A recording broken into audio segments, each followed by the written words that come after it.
everyone. Welcome to the Fulbright Hall of Fame.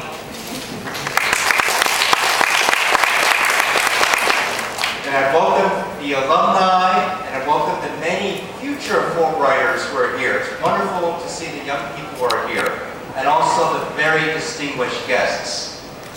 You know, I'm not kidding when I say Hall of Fame.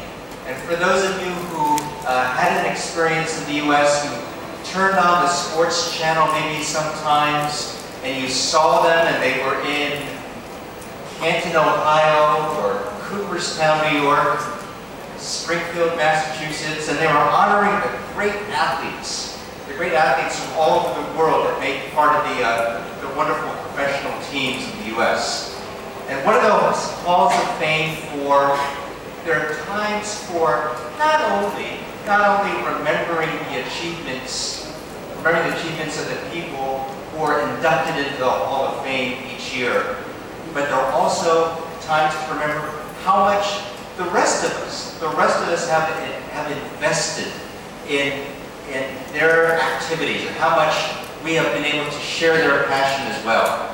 So that's what I feel like coming here, because my true confession is, I'm not a Fulbrighter, but I always wish I had been. So just by me being here and seeing all of you, I feel like I am in the Fulbright Hall of Fame. And it's truly, truly wonderful being here. You know, as I look out at folks and I see people who I've known, some for many years, I think of some of the best times in my life that I've had in talking with you all and in dialogue and sharing our thoughts, having great times and experiences. And also thinking about some of the tougher times too that are involved with doing something such as an international exchange program. So I'm very, very moved to be able to be back here in Vietnam and to see you all, and also to be able to meet many newer Fulbrighters, and like I said, future Fulbrighters, the students who are here. How many students? Raise your hands, students. And how many of you are going to apply for the Fulbright program in the future? The Fulbright program in the US, so the Fulbright Economic Teaching Program? I know you've heard that it is very, very competitive. That's true, but you've shown so much spirit just by being here. And in fact, when I think about the Fulbright program and I think about all the wonderful alums, I think of three different things that remind me of how much you all have done. That you have flown, you have run, and you have climbed. And I think about flying, first of all, the big initial decision that you all made. And those in the first class, perhaps Professor Hong, perhaps now, and you remember 20 years ago when you were making the big decision whether or not to get in an airplane and go to the other side of the world to do something that was just radically different from anyone else, maybe among all your friends or colleagues have done.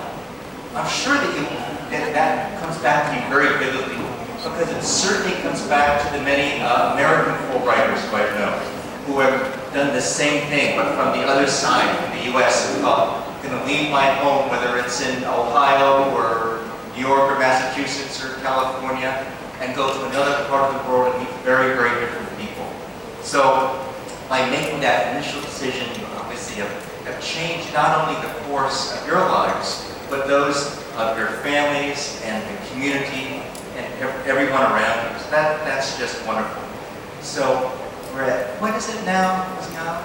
We're at almost 1,000 Fulbright alums, is that correct?